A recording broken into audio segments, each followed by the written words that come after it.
بسم الله الرحمن الرحيم الحمد لله الذي شرح صدور أهل الإسلام بالهدى ونكت في قلوب أهل الطغيان فلا تعي الحكمة أبدا وأشهد أن لا إله إلا الله وحده لا شريك له إلها أحدا فردا صمدا لم يتخذ صاحبة ولا ولدا وأشهد أن محمدا عبده ورسوله ما أعظمه عبدا وسيدا وأكرمه أصلا ومحتدا وأبهره صدرا وموردا وأطهره مضجعا ومولدا صلى الله عليه وعلى آله وأصحابه غيوث الندى وليوث العدا صلاة وسلاما دائمين من اليوم إلى أن يبعث الناس غدا بقي سيتان السلام عليكم ورحمة الله وبركاته dellu si nañu beneen yoon ci kàttanu yàlla subhaanahu wa taala ci seen émission approche an-Nahj bi ngeen am talaata bu nekk ci waxtu wi ñu ñëwaat inchaa allahu taala ak beneen tomb waxtaan boo xam ne bi dafa aju ci li nga xamee ne mooy suñu société bi yépp ndax dañuy waxtaane tey inchaa allahu li ñuy wax la bonne gouvernance arab yi di ko tudde alxukmu rachid wala alxukmu rachid wala xusnul idaara yooyu yëpp ay baat la yoo xam ne yi dañ koy jëfandikoo ngir di ci jublu li ñuy wax ci tubaab la bonne gouvernance noonu la ñu xalaate woowa leen fi ñaari gan yoo xam ne yi jaar nañ fi ba tàyyi ci ay sujets yu fasantiku sottil ñu fi ci xam-xam loo xam ne li ñun ñëpp jëriñoo nañ ci woon ki ci jëkk mooy ki ma féete ndeyjoor di sama mag al ustaad al docteur Momar Kane docteur Momar Kane yéen ñiy topp télé bi ak yeneen télé sax ak géewi xam-xam yi xam ngeen ko yàgg ngeen ko gis saa yu ñu amee waxtaan wu aju na ci yu demee nii dañ ko fiy woo mu ñëw waxtaanal ñu fi baaxe ñu li nga xamee ne yàlla subhaanahu wa taala moom la ko xamal muy jàngalekat di gëstukat di conférencier bu mag fii ci àdduna bi ci dëkk bi ak ci bitim réew docteur asalaamaaleykum wa rahmatullahi wa barakaatu. waaleykum salaam wa rahmatullahi wa barakaatu. أعوذ بالله من الشيطان الرجيم بسم الله الرحمن الرحيم والصلاة والسلام على أشرف الأنبياء والمرسلين سيدنا ومولانا محمد بن عبد الله أبو القاسم وعلى آله وصحبه أجمعين. أستاذ السلام عليكم. waaleykum salaam. maa ngi lay nuyu di la gërëm ci invitation bi du nuyu sama mbokk mi monsieur Ndari Diop di nuyu itam waa kër gi waaye di nuyu itam réew mi yëpp ak jëm yëpp ñuy déglu waaw comme ni ñu ko daan waxee rek di ñaan yàlla mu defal ñu tawfeex ba liñ ci jàppandika si néew ñu mën koo génne na mu gën a rafete ñëpp jëriñoo ko. ki ci des moom it di sama xarit di imaam Ndëri moom it ñëw na fi ba tey di ñu fi sottil xam-xam yu leer ci wàllu fiqh ak ci wàllu droit ndaxte magistrat la mooy président première chambre correctionnelle bu tribunal de première instance de Dakar di imam di jiite waaye tamit di gëstu ci wàllu diine gëstu yu xóot a xóot te sori al ustaad asalaamaaleykum al imam asalaamaaleykum wa rahmatullahi wa barakaatu. aleykum salaam wa rahmatullahi taala wa barakaatu. Cheikh ñu ngi lay nuyu di nuyu borom kër gi di nuyu itam sa technicien yi nga àndal di nuyu docteur sama mag bi ma jàkkaarlool bokk ak moom émission bi di ñaan borom bi tabaaraka wa taala lépp luñ fi wax rek bu dee lu jub la ñu jëriñoo ko lépp loo xam ne itam lu dëng la ñu xam ne itam alluwa gàtt la te tekk rek ci allazina yastami'una al qawla fa yattabi'una ahsana incha allah bismillah jërëjëf imam docteur dañu dugg ci benn ère bu bees ci wàllu jiite suñu réew nguur te ñu am aada ci suñu émission bi di approche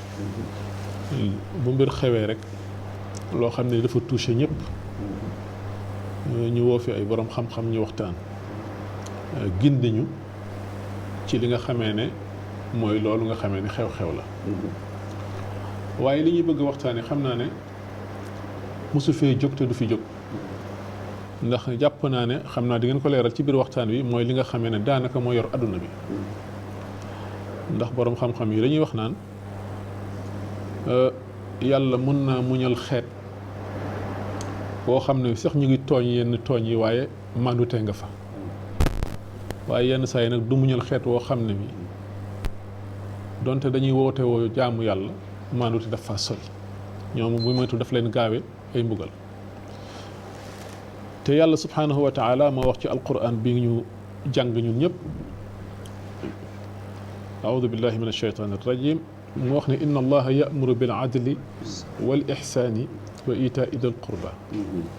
wa yanha an alfahshai wal munkari wal baghi yaidukum laallakum tadakkarun ci suratu nahl nee na yàlla daal moo digle maandu yàlla moo digle mbaax ak rafetal ba aaya bi jeex te ñu gis ne dëkk daal xam naa li ko yor bokk na ci maanduk niñ koy doxale maanduk niñ koy doxale mooy bonne gouvernance maanaam gouvernance mooy liñ koy doxale waaye li ci njëkk li may tàmbaleeg yow docteur mooy bëggoon naa xam loolu ñuy wax bonne gouvernance te xam naa ne baat bi yàgg na waaye dégg gi ci ni mu tase léegi xam naa ci ci fanweeri at ak ay fukki at ak ay ñaar fukki at la yem mu siiw noonu ñuy wax bonne gouvernance léegi nag bëggoon naa nga duggal ci man lan mooy bonne gouvernance sax bala ñoo tàmbali waxtaan bi dëgg-dëgg ngir mu leer sama bopp ak ñi may seetaan. bon jërëjëf oustaz firi baat bi firi boo xam ne ñëpp dañ ci mànkoo moom mënuma ko ndax baat yi mooy mafaayim yu concept yi dañu wax ne dañu bari ay firi concept bu nekk dafa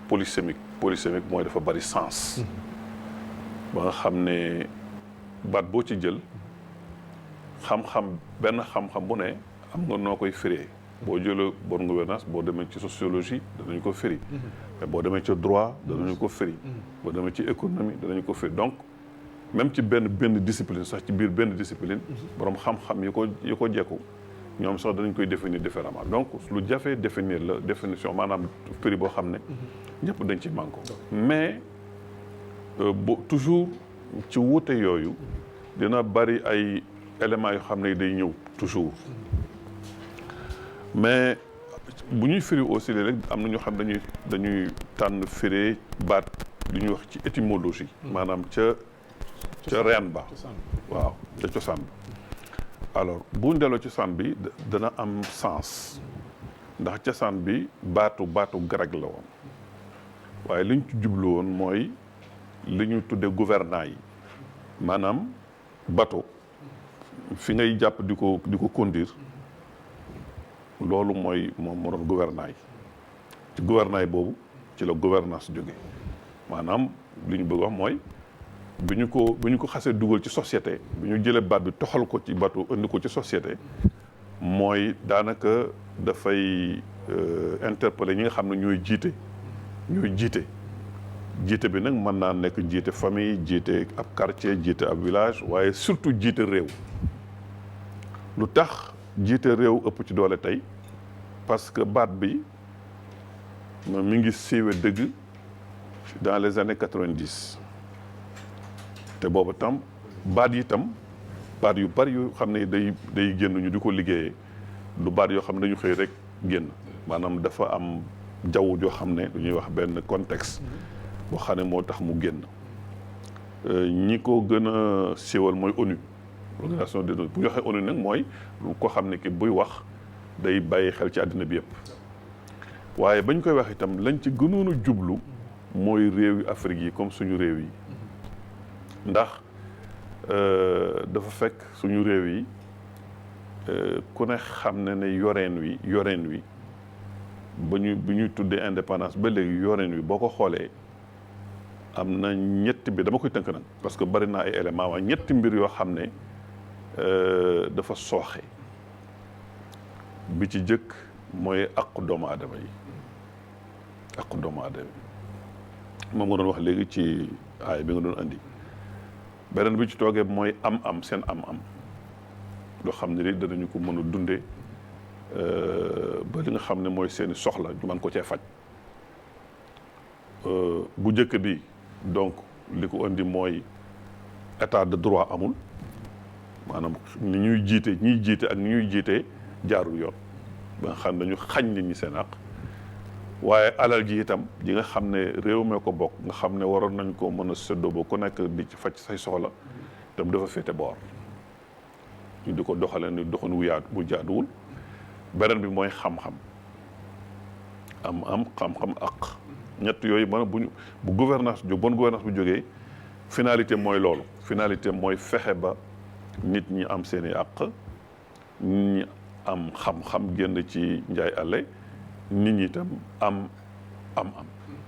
loolu moo ko tax a jóg contexte bi ma wax nag contexte boobu ndax lu weesu loolu dans les années 60 70 80 nguur yi fi nekkoon du nguur yoo xam ne yéen nangu woon nañ par exemple nguur gi du peuple bi ci boppam moo ko tànnal boppam teg ko fi loolu ci li ñuy démocratie problème démocratie day dugg ensuite nguur yooyu nañ doon doxale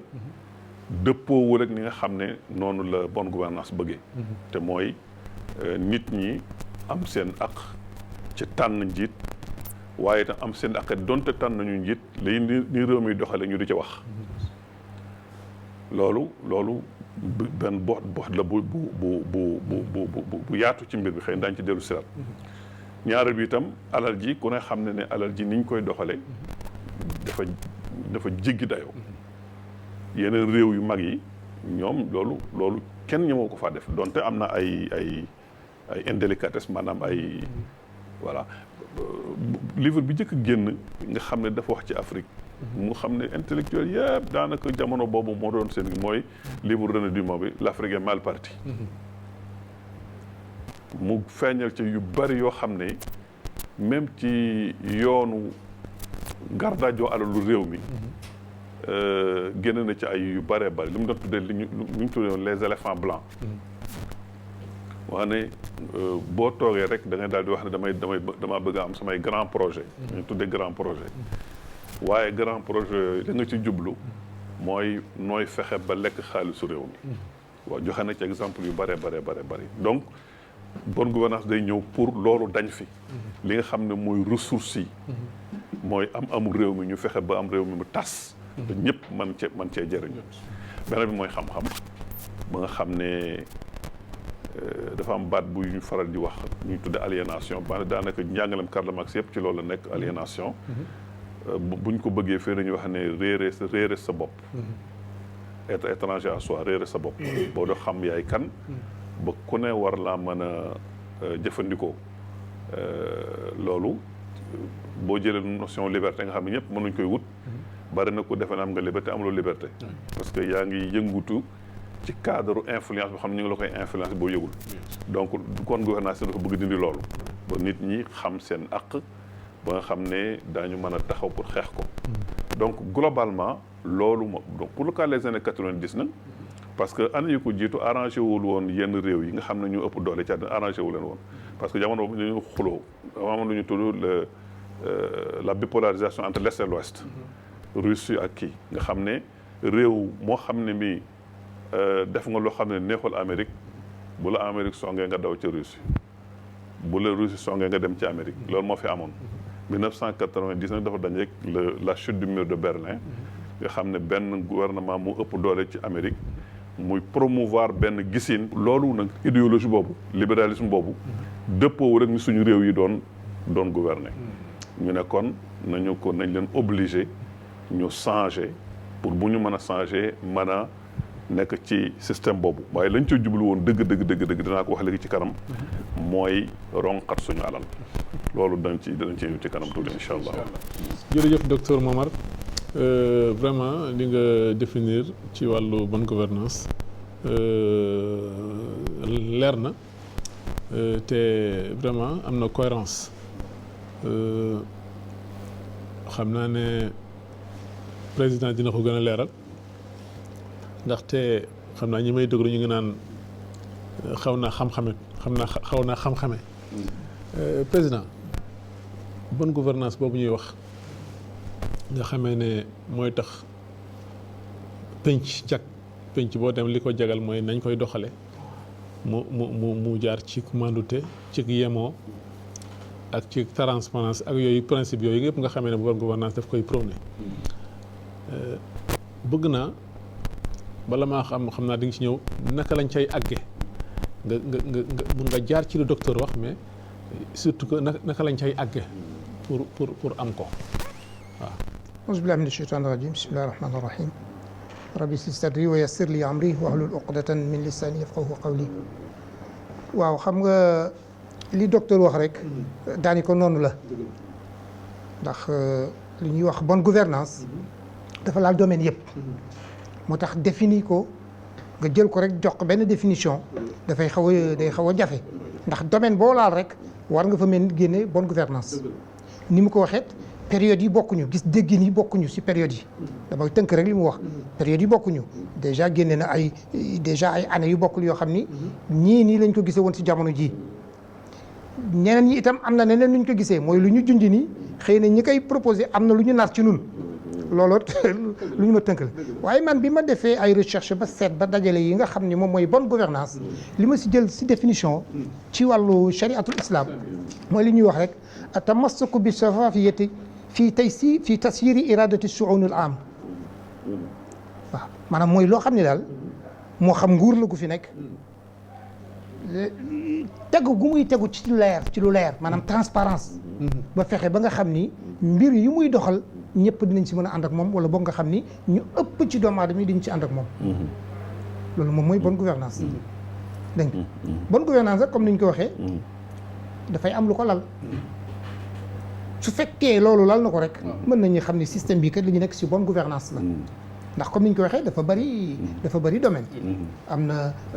xukumatul ijtimaiya sociale am na xukumatul siyaasiya am na bonne gouvernance politique te def naa ñu bëri sax léegi bu ñuy wax bonne gouvernance rek loolu foofu lañ koy teg ñoom quoi bon am na al xukumatu iqtisadiya boo xam ni si wàllu agriculture la jëm yooyu yëpp nag moo tax comme ni ma ko waxee joxe benn définition rek day daal di loo xam ne lii lu jafe la waaye daal lii ñu wax moom nga tënk ko ci transparence ci maanaam mbir moo xam ne bii lu leer la te nag loolu boo ko séddee si njëlbeen yaa ngi junj aaya boobu di wax ci wàllu wàllu adlu ak maandu inna laa ya'murukum bil adli wal ihsan dégg nga maandu boobu nee ñu moom mooy asaasul xukm nen mooy fondement al adlu ak li ñuy wax maanaam lu ñuy wax yemoo al musawa ndax def naa ni borom bi tabaaraka wa taala bi muy yebal yenentam yi def naan yebal naa sama yenent jox naa leen téere jox naa leen ay matuwaay waaye nag li yaquuma naas bil qist pour nit ñi mën a nekk ci yemoo ngeen yemale leen ci wàllu traitement yemale leen ci wàllu lépp bu ko defee nag maandu bi nag moom moo ci ëpp solo ndax maandu nag gis nga benn borom woykat dafa naan ni Abdullah ibnu Omar la xaw ma da daan wax ni doom ji mu ni ko mbuur bu maandu moo gën tawuk waame waaw buur bu maandu moo gën tawuk waame imaamun aadilun xayrun min matarin waabilin dégg nga ba tax na maandu moo sas mbir mi ak yemoo ak xist boobu ñuy wax xaw ma naka lañ koy waxee ci wolof yii moom mooy yenu lu ñuy wax xukmu rachid maanaam la bonne gouvernance te itam nag ñu ni bonne gouvernance itam bu fekkee bëgg nañu mu mën a taxaw lu koy lal ñett lay doon maanaam mu ne da ngay am lu ñuy wax ruhiyatu yaa ngay am vision am al qudratu maanaam compétence boo ba pare itam nga am raqabatu maanaam nga xam li nga bëgg ndax boo xamee li nga bëgg say vision yóbbu la si nga engagé ko macha allah bu ko defee rek am compétence yi bu ko defee loolu yëpp dafay daal di yomb waaw moo tax yooyu mooy yu gën a am solo ndax nguur itam dafa loo xam ni dafa diis lool dafa diis te du n'importe quoi rek lañ koy gàddu moo tax transparence boobu ñuy wax mu di bonne gouvernance lu ci ëpp nag si jamono ji nga xam ni moom la ñuy utiliser moo di ci wàllu politique ñu bëgg te yooyu fekk na charia jiitu nañ si bu yàgg ay shura yooyu yëpp ngay dégg yooyu yëpp c'est parce que dañu bëgg looy def nga déggoo seeg ñi nga xam ni ñoom nga séq ak réew wa amrun shura baynahum dégg nga looy def nga déggoo si ak ñoom bañ di beru bu ko defee loo mën a jël diisoo seeg ñi nga xam ni tey boo diggee si cosaan ñuy wax ahlul halli wa aqd ñooñu tey ci tey boo ko setee mooy ñu ngànk politique bi rek ndax yow xam nga sa bëgg-bëgg ci réew mi du yaay dem di ko wax ak borom réew mi déedéet kii li mu bëgg ci réew mi du moom mooy dem direct di ko wax ak borom réew mi dafa am ñoo xam ni ku nekk nit ku ne am na kuréel gu la yàlla xiir nga yaakaar ni ñi kat ku leen jox dinañ dugg si bonne gouvernance nga mën di wax ak ñoom ñuy eggale seen biir feneen loolu moom moo tax parti politique yi am solo ci loolu moo xam parti au pouvoir la wala parti opposition la ñoom tey ñoom la ñuy wax àll wala aqd ndax ñoom si ñoom la ñuy jaar pour mën a wax suñuy mbir suñuy bëgg-bëgg moo tax bu ko defee bu ñuy wax bonne gouvernance aussi bu fekkee que ni ñi nga xam ne itam dañu war a participer à la gestion du pays à la gestion du pays de la cité comme on le dit souvent ñooñu itam day war gis nga da ngay dégg ñaan lan borom réew mi woote na mais bu wootee te yow nga ni duma dem bi boobaa yow yaa ngi si mauvaise gouvernance xam bu fekkee loolu terme boobu mën na am ndax bonne gouvernance moo la tënk yow pour nga dem wuyu bonne gouvernance moo lay tënk pour nga dem wuyu ndax ki am yaakaar ni war naa mën a waxtaan pour teg réew mi ci yoon ba am vision am bu nekkaay da ngay dem yooyu yëpp dafa nekk ci loo xam ni moom mooy bonne gouvernance donc comme daal ni ñu ko waxee kenn mënu koo tënk ci benn waaye domaine bu ne dafa am nu ñu koy gérer domaine bu ne dafa am nu ñu koy gérer mu tegu nag ci mandute mooy li ci ëpp solo président li nga wax leer na ala kulli xaal c'est vrai bonne gouvernance dafa yàlla puisque dafay dugg fu ne mais dama bëgg léegi ñu gën a précis c'est-à-dire léegi nañu wax ci li ma jàpp ne xëy na foofu bu fekkee ne doxal nañ fa bonne gouvernance dina jeexital ci yeneen pàcc yi parce que j'estime que dama jàpp ne boobu ci suñu système yi ñuy dund en tout cas ak niñ ko tëralee nga xam ne day am l'exécutif le législatif et le judiciaire mais ñun ñëpp xam nañu ne ci suñu dëkk yi ñuy dund suñu nuzum yi dañuy wax y a une séparation c'est-à-dire am na benn ku nekk am nga sa liberté mais li ñuy dund nga xamee ne moom mooy waaqia mooy fait yi ñuy dund daf ci woon ne pouvoir exécutif pouvoir politique bi yàlla ni ñu ko mayee ñu tërale ko ci suñu réew yi ñun en général la cay xew dina xaw a jeexital ci yeneen pouvoir yi ci des donc moo bëgg ñu accès kon suñuy wax ci pouvoir politique c'est-à-dire bonne gouvernance politique bonne gouvernance politique nga xam ne mën na jeexital ci yeneen yi nga xam ne boobu bu réglé woo dina jeexital ci yeneen yi ba yeneen yi tamit dina réglé woo donc foofu tamit lan suñu dëkk yi ñuy dund lan mooy suñu problème ci côté bonne gouvernance politique waaw mais xam nga oustaz xam nga ba nga wax bonne gouvernance wax gouverneur ki nga xam ne moo war a gouverner problème foofu la commencé c'est-à-dire que question pouvoir maanaam yatu sañ-sañ ak foo ko mën a yore rawatina ci réew yi dafa mus a nekk problème xam nga c'est pas pour rien sans borom di wax innal hukmu illa lillah waaw yàlla rek moo mën a yore nguur xoolal islam ñun ñi gën ci ñun dañu wax ne yéen a gën ci xeet ji uxrijat linnaas ta'muruna bil ma'rufi wa tanhawna 'anil munkar waaye ci biir umma boobu gën ñi ca gënati mooy ñuy waroon yonent bi mais xoolal ñooñu li ñu daj bi fa yonent bi jógee ñu tuddee fitnatul kubra lu ko indi woon nguur rek lan mooy kan mooy yore nguur gi ak lan la koy yore l'islam rëcc na ci ñeenti xalif yoo xam ne yàlla def na tawféex donte jafe-jafe amoon na waaye fexe nañ ba génn ci waaye gannaaw gi la ci la bi nguur yàqoo rek la l'islam am problème yonent bi wax nañ benn hadis yow nag yaay maître hadis yi ñu ne nee na l'islam benn édifice la ñu ne brique bi jëkk a tombé mooy nguur bi mujj mooy julli te loolu dafa am ndax daanaka 30 ans après fi yonent bi jógee l'islam dugg ci ay jafe-jafe donc nguur dafa mas a nekk problème. am na ci ñu doon def campagne bi ku ma ci seet si wax ma. ma ne ko man de fi ma toll nii damay nekkaat di xaymawaat sama position. ci réew mi. ndax dama mas a nekk opposant Senghor Abdou Diouf nangam ak nangam mais tool naa fa xam damay réfléchir un peu évaluer parce que suñu mag ñu baax ñu noonu lañu def ba réussir seen mission. mais bokk na ci ma ne ko rek problème mu nguur nuñ koy régler nan ngay fexe ba yore nguur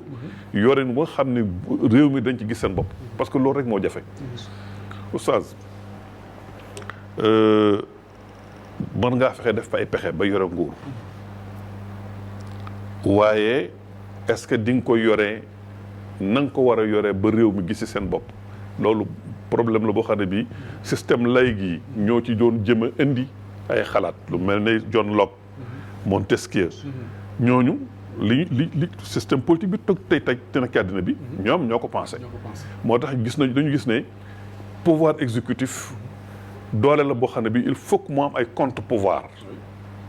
pour que ki ko yoree bañ a def lu ko neex loolu tax ñu indi assemblée nationale muy député yi moo tax ñu indi le système judiciaire waaye dafa am benn borom xam bu jox Crozier mu bind benn téere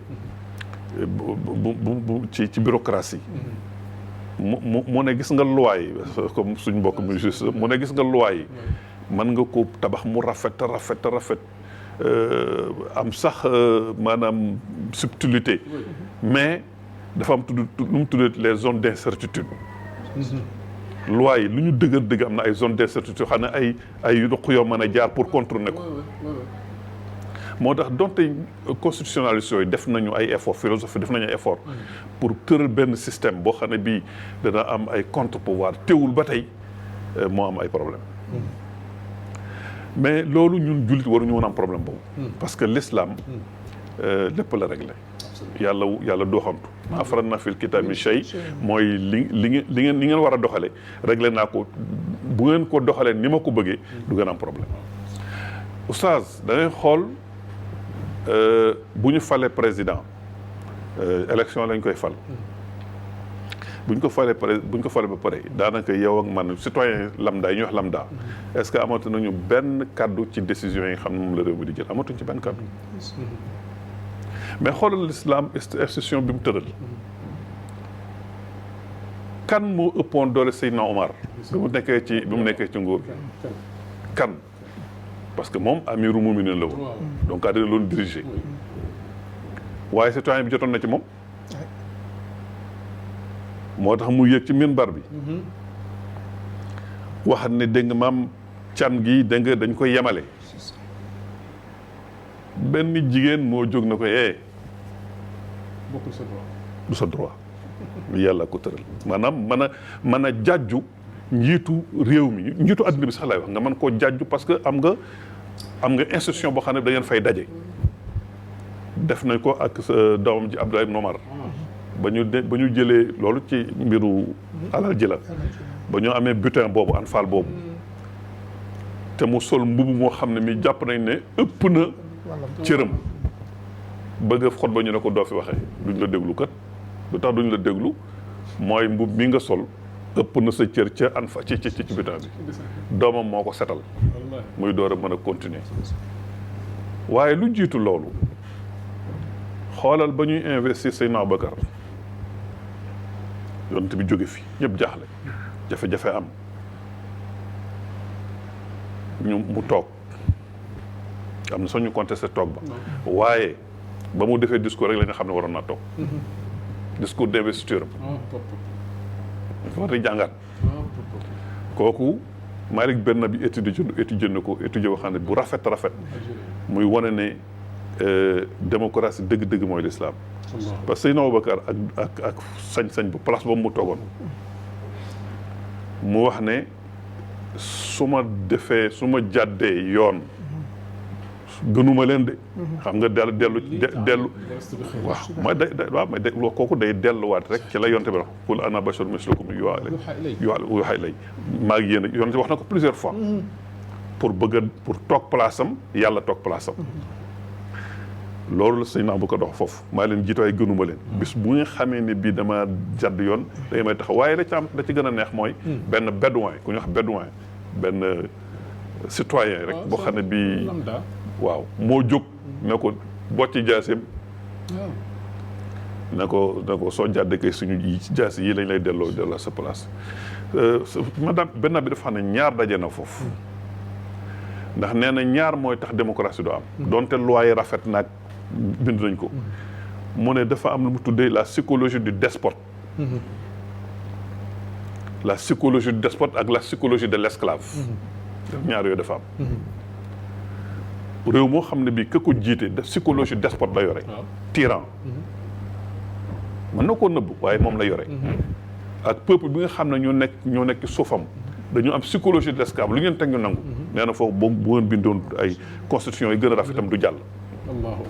waaw mu ne waaye fii gis nga ne Seydina Aboubacar wàccee na boppam parce que njiit dëgg day mel ne yonante yi niñ meloon wàcce seen bopp ba peuple bi ñeme leen waaye itam peuple bi itam dañoo war a yëkkati seen bopp ba dara du fees seen bët ku dul yàlla loolu mooy la question du pouvoir ak nos institutions aujourd'hui loo ci mën a dégg jéem nañu góorgóor def démocratie adapté ko am assemblée nangam mais bis bu da nga gis ne mbir mi demul parce que du question institution nit ñi la donc li ma bëgg wax foofu mooy bonne gouvernance même bu ñu ko définir tey nii ci le plan laïque am na lu manqué mooy rapport à Dieu diggante ak suñu borom ki la gën a mën a yore nguur mooy ki nga xam ne moo la gën a ragal yàlla te ki la gën a mën a ragal yàlla mooy ki la dàq sujjóot mooy ki la gën a humble loolu donc mën nañu wax loolu ci mbir mi te dellu si waat am na solo docteur Momar ni nga wax lu leer a leer la rapport bi nit ki di am ak buur bi c'est très important xam nga am na ku ma ko doon waxtaan la yàggul ñuy waxtaan ci système yi nga xamee ne ñooy diriger monde bi alors moom dafa jàpp ne l'islam théocratie la ma ne ko non je suis pas d'accord l'islam nekkul théocratie parce que théocratie d'accord nit ki dina gëm ne lépp ci yàlla war a jóge mais nit ki amul benn espace boo xam ne bi de liberté la bu mu mun a xalaatale ni mu tërale boppam lii wala lële maa ko l'islam nag mel noonu du boobu façon théocratie l'islam certes constante yi nga xamee ne moom la ñuy doxalal nguur bu mu doon constante yëpp ci l'islam lañ koy puiser mais l'islam dafa lay jox benn marge de manœuvre bu toll ni li nga xamee ne sa jamono moom la laaj daf lay bàyyi nga jëfandikoo ko sa xel mais tout en respectant les principes dégagés par l'islam donc du loolu mais imam président léegi li docteur wax leer na trop mais dama bëgg nga gën fi ñëw c'est-à-dire surtout ci wàll bi nga xamee ne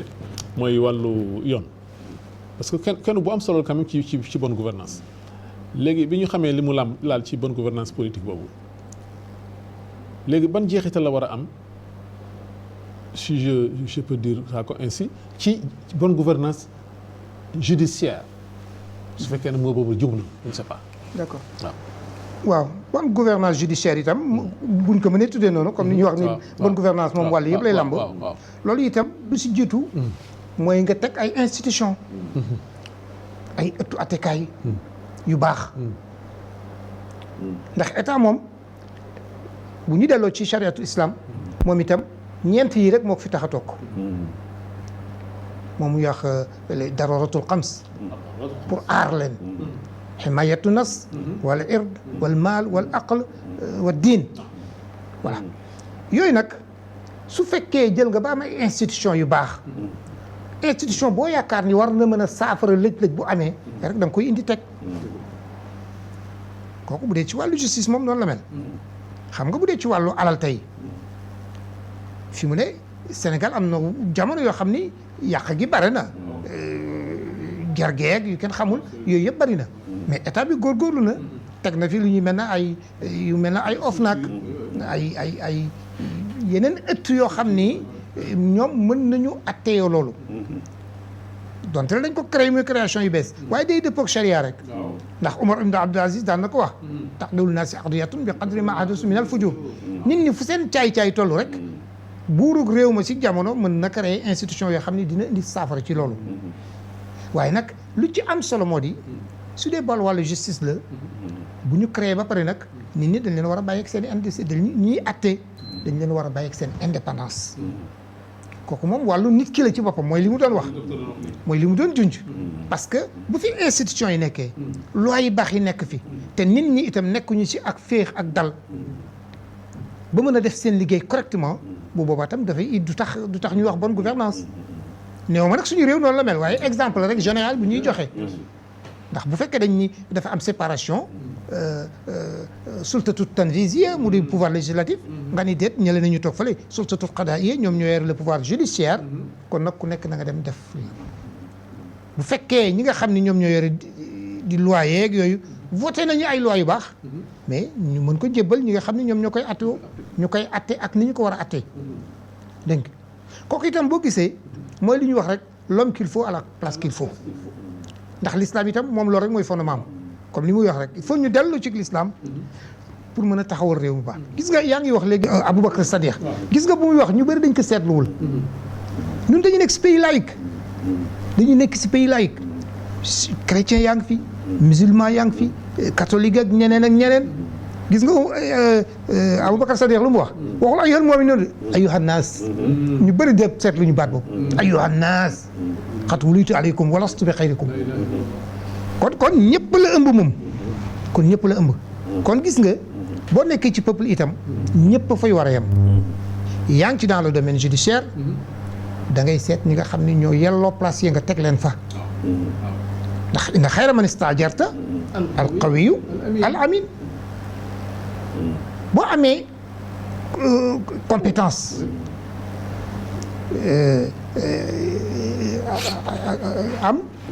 am wóolute gi mais bu ko defee loo mën a liggéey dina leer waaye su fekkee yow condition yooyu remplir loo ko mais mënoo liggéey loo compétent su fekkee dañ lay def loo wala ñu lay dindiloo du sotti kon boo nekkee ci place yu mel noonu da nga fi képp kuy laaj nguur ci wàllu justice wala leneen day fekk nga war ko matale bu mat sëkk am xam-xam bi war ko matale donte la Youssouf alayhi salaam moom xëy na problème mu peut-être finance la doon wax faj'alnii alaa xazaa'ini al-ard innii xafiizun aliim moom itam ay conditions la yoo xam ne yooyu itam képp kuy liggéey même pour rawatina nag dans le domaine judiciaire si yooyu ngay war a mën a sukkandiku bu ko defee ñu ni y a la bonne gouvernance judiciaire dégg nga ñii liggéey ñu bàyyi nag seen liggéey ñoo am dal loolu nag yaakaar naa ni noonu ma ngi ci suñu réew mi seulement nag lu ñu bëri dul mën a comprendre mooy attekat bu ne dafa am li nga war a atte ak foo war a yem lu ne da nga ko war a atte ak foo war a yem mais léeg-léeg bari nañu te ci ëttu politique yi lay gën a doon bu ñu attee ñu ne nangam xëy na borom réew mi tax ñu def nangam alors que demeewul noonu xëy na doxalinu système la wala bokk ñuy atteloo fi ñu ko yem loolu war a yem dégg nga moo tax la voilà ku yàlla bonne gouvernance moom que mu doon domaine judiciaire wala mu doon domaine culturel wala finance wala lu mu mën a doon moom yooyu rek ko lal da ngay am xam-xam am ak mandute bu ko defee yooyu di nga mën a gérer convenablement si gestion boo xam ne nit ñi dañ si mën a ànd ak yow. docteur li président wax dégg nga ko jox ngeen exemple yéen ñaar yëpp ci Aboubacar as-Siddiq radiyallahu anhu man benn mbir mooy kii sama attention mooy gis nga Aboubacar Omar Ousmane ak Ali ñu ngi leen tudd al-xulafa ar-rashidun ñu rax ci kenn ginnaaw gi mooy Omar ibn Abdul Aziz wax ne moom mooy xaamis bi donc da ngay jàpp ne kon ñoom seen ni ñu doon diriger nit ñi wax dëgg yàlla respecté woon na njàngale mi yonent bi bàyyi woon fii mooy lu ne ñu jox ko àqam ci wàllu yi ngeen fi wax yëpp wàllu politique bi économie bi social bi lu nekk ñu jox ko àqam ba looloo leen may ba tey seen ginnaaw déggaatu fi keneen ñu koy wax xulafaa ar-rashidun léegi li ma bëgg a xam docteur mooy fan la problème bi nekk c'est-à-dire ci nit ñi la ñoo mënatul am qualité yooyu ñoo ñu amoon ba nekk al xulafaa ar-rashidun wala ci système yi la wala ci façon njàngin bi c'est-à-dire lan moo ñu manque ñun ci suñu wàllu formation ba mënatuñu am waxuma ñu mel noonu identiquement mais ñu mën a am ñoo xam ne ñu vraiment danañu am ci ñoom yaakaar bu baax a baax ne dinañu mën a doxal lu xaw a jege sax loolu nga xamee ne ay mais day delluwaat ci nit ñi man ci nit ñi laa koy dellu c'est-à-dire que loo ci mën a dégg nit ñi ci boppam ñu seen bopp ci lay wuute di amee parce que gis nga même ñooñu ngay wax ñu suñu xalif yu baax yooyu même ñoom boo dee seetlu ku mel ne Seydina Omar ci benn atte bu mu doon pour revenir sur le système judiciaire bu muy atte bu doon atte Sidna Ali ak benn juif xoolal rek li mu wooyee Seydina Ali woowu dàkkantal boo xam ne woowu rafetal la alors que juif bi ko seqoon Seydina Ali pour xelam dal ci justice waroon na gis yemale bu leen Seydina Omar yemale mais ni mu ko dàkkantale mooy am na déséquilibre Seydina Ali ci boppam moo intervenir loolu pour dire que te Seydina Omar kenn gënu ko mais pour dire que ci nit ñi lay dellu c'est-à-dire que loo ci mën a dégg li ma waxoon léegi du dañ mooy sa rapport sa diggante ak sa borom gis nga sëñ bi loi yi lu mu baax ay nit rek lañu te gis nga loi yi nga xam ne moo wote assemblée nationale li tax loi islamique gën leen c'est que loi yooyu ñun doomu aadama ñoo ko créé te kenn du def benn loi te doo bàyyi xel sa bopp moo tax aay boobu sax borom di wax ba walaw anfusikum bu fekkee ne maanaam daan bi dafa war sax dal yow da nga koy nangu loolu nag moo jafe maanaam fexe ba loi bi ngay tëral muy loi boo xam ne bi njëriñu ñëpp a ci nekk ëppaloowu ci kenn te bu la ci daan fekkee da ngay nangu daan bi loolu mooy yombul te loolu en tout cas système laïque gi mënuñu ko rek système laïque gi li ñu mën a def rek mooy fexe ba tëral ay loi yoo xam ne danañu bàyyi xel ay situation c'est pourquoi les lois changent tout le temps loi yàlla yi du changé sunnatullaahi llati qad xalat min qablu wa lan tajida li sunnatillaahi tabdiila parce que yàlla loi yi mu tëral daf ko dàkk ci nature doomu aadama te lépp dana changé nag ba mu des nature doomu aadama moo tax loi yooyu day valable ba l'homme primitif ak l'homme du 20e siècle ñoo yem ci loi yooyu parce que bi ko yàlla di tëral da koo natt ci tabiya doomu aadama ñun nag fii ay loi de conjoncture la situation yi mooy xew rek ñu jëm a seet ñu ciy réfléchir loolu tax moo tax mënuñoo yem c'est pas possible dañuy wax nii rek mais la yàlla tëral ak loi yi mënuñu yem loi yi itam du ca nañu nasoo rek mais ña koy doxal itam gis nga bonne gouvernance bi ñi ci ëpp luñ koy xool mooy question alal il faut ñu wax ñoo loolu ci loolu bala kii bi jeex la question alal mooy problème comment gérer les ressources ba gis nga bonne gouvernance bu ñu ko appliqué dëgg Sénégal gi kenn du fi xiif kenn du fi mar il faut qu'on se dise la vérité kenn du fi pauvreté bi ñuy wax Ablaye Wade bi mu jëlee pouvoir bi alternance premier séminaire bi ñu def fële à l'hôtel ci benn hôtel xaw ma na hôtel xaw ma dafa wax ne doy na waar que 40 ans après l'indépendance on lutte contre la pauvreté jamono boobu la ñu commencé def lutte contre la pauvreté au Sénégal et c'est vrai parce que pourquoi parce que alalu réew mi mais doxaluñ ko normalement régime yëpp laa ci yemale nag man awma ci régime yëpp laa ci yemale te loolu itam boo ko gisee ni système bi di doxee la boo xoolal l'islam xoolal yonti yàlla am naa la kii Seydina Omar bu ñu jël si Seydina Omar jamonoy famine mu ne dootu lekk mukk lu neex tant que famine bi jeexul li peuple bi lekk lay lekk bi di def benn discours ba biir bi di xur-xuri mu ne ko mu dóor ko ne ko bay ba nga noppi dootoo lekk lu neex tant que xool boobu posture xool Seydina Ali bi mu nekk Kufa yore monde islamique Aqil rakam jooju ñëw na seet si ko xaw a ñàkk ñëw fekk ne ko daal dama bëgg a dimbali ma xam nga fii ku ñu nommé président wala ministre c'est famille yëpp commencé fecc parce que dañu jàpp ne yaa ngi ci buntu teranga Aqil bu mu seeti Seydina Ali fekk ko daf ko ne dama bëgg nga dimbali ma Seydina Ali lamb poche bi la ca nekkoon mu jox ko ci mu xeeb ko mu ne ko da nga koo xeeba mu ne ko waaw mais man bu dëgg man yaakaaroon naa nangam sëy naa wax ko nag bàyyil ba timis mu yéegee ko ca kaw ñu tim bazar bi maanaam marché bi mu ne mu gis nga commerçant yi bu ñu jaayee ba ngoon ñuy compter seen xaalis daan mu ne ko gis nga gars yi de mu ne ko ñii de bari nañu xaalis mu ne ko da ngay bàyyi ba guddi nga jël sa jaasi ma jël sama jaasi ñu dem toj benn coffre léegi li nga bëggoon am ko sëy naa wax ko lu aqil na ko subhanallah laa may wax nii dem jël alali jàmm mu ne ko waaw yow nanguwuloo ñu dem jël alali benn waay léegi nga bëgg ma jël alali réew mi jox la ko parce que gis nga jàngale boobu aqil daanu ci suuf loolu nag damay wax ne bu kenn wax ne bu ma jekkoon alal du ma ko jël bala ma lay gëm nga nekk en situation nekk alal yore alal ju bari ñu dénk la ko moo xam président moo xam loo mën a doon nga mën caa jël te kenn du la jàpp te jëloo ca yombul foofu lañ ko xam yombul donc loolu lu am solo la suñu réew yi problème mu xaalis dafa poser problème démb rek ci presse bi ñi ngi soulever benn question bu am solo le train de vie de l'État vraiment c'est pas normal pour un pays comme le nôtre jaatu man damay wax ne yàgg na très jeune dama daan xool le paysan sénégalais nga xam ne day nekk ci naaj wi di liggéey at mi yëpp boo dajale ba dajale la muy am ak new ci at mi du weesu 100 000 francs yow nga nekk un petit fonctionnaire fii weer wu ne nga am 200 000 wala 300 000 400 000 francs il faut ñu xoolaat mbir moom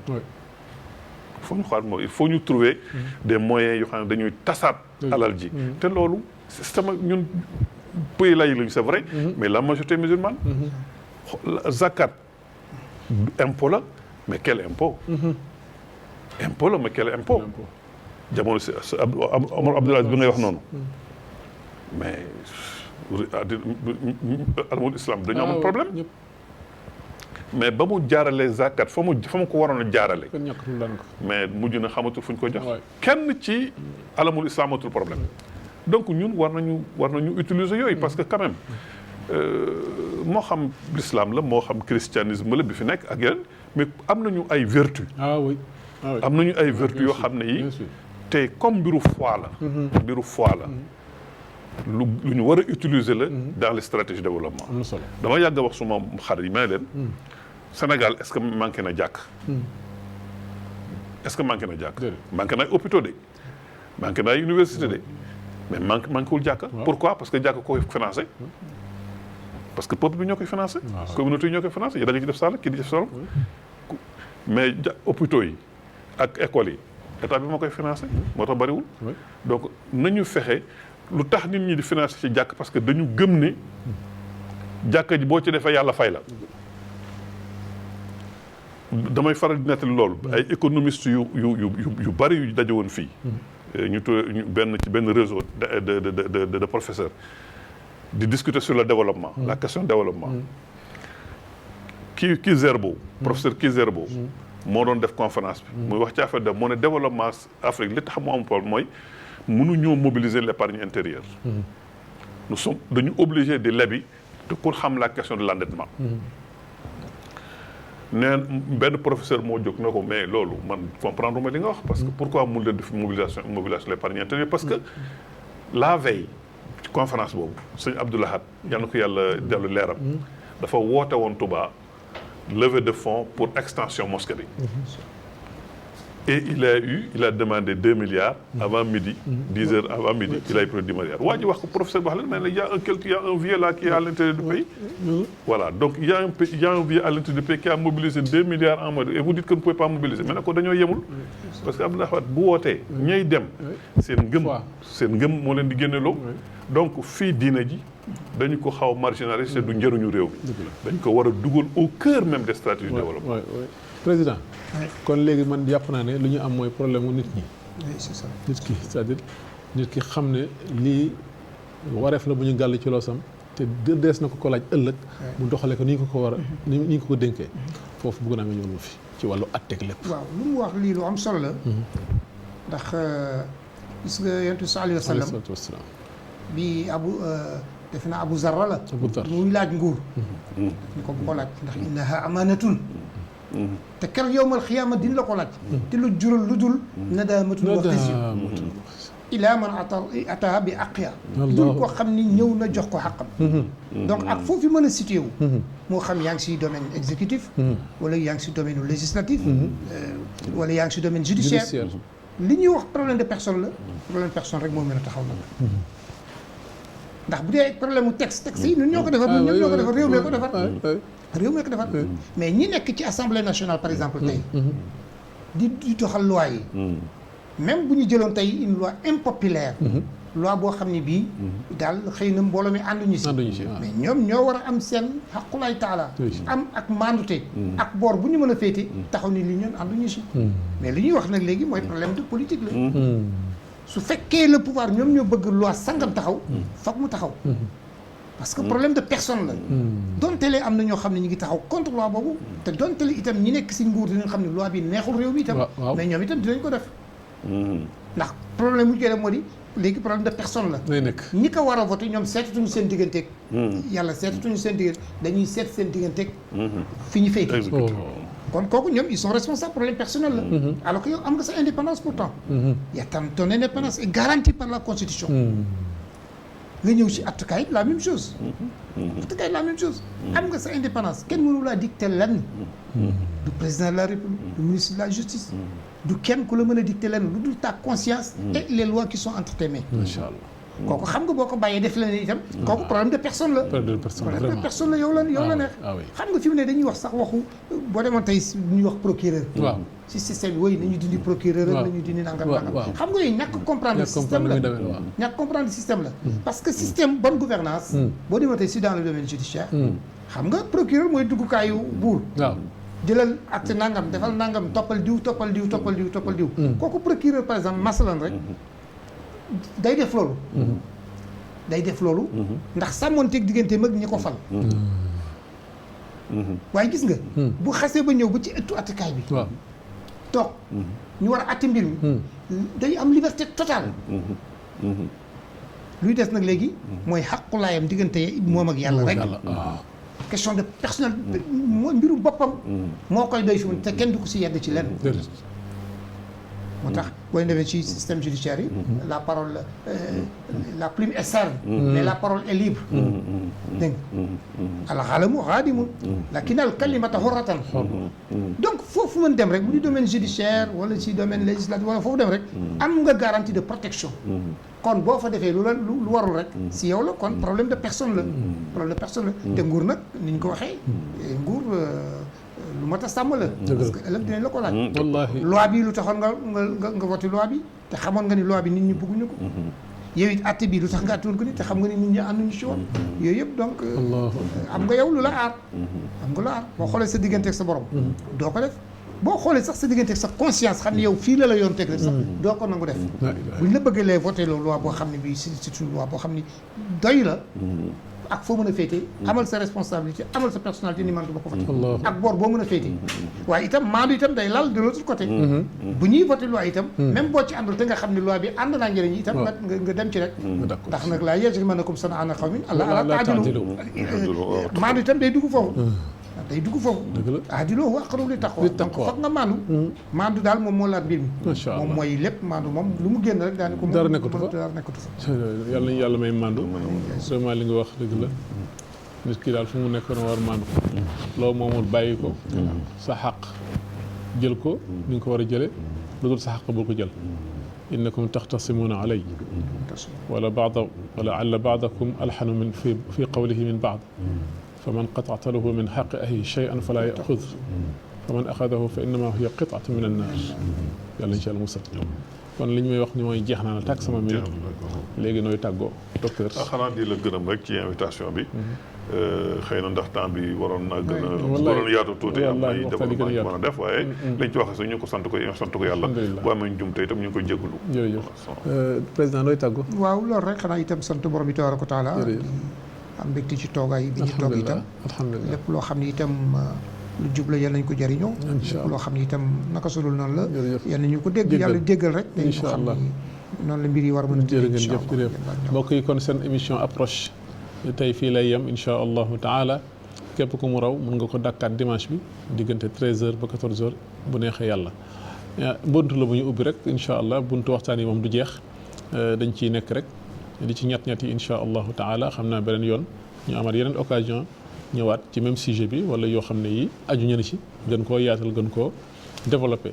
kon mbokk yi ñu ngi yemale fii suñu waxtaan tey ba talaata bii di ñëw incha allahu taala hada wa sallallahu wa sallama ala abdillahi wa rasulihi sayidina muhammadin wa ala alihi wa sahbihi assalaamu aleykum wa rahmatullahi wa barakatuh may gërëm bu baax sama xale yu baax yi ñoom Alioune Sow ak ñoom Seck ñi nga xam ne ñoo nekk ci machine bi di leen ñaan yàlla mu defal leen tawfiq wassalaamu aleykum wa rahmatullahi wa barakatuh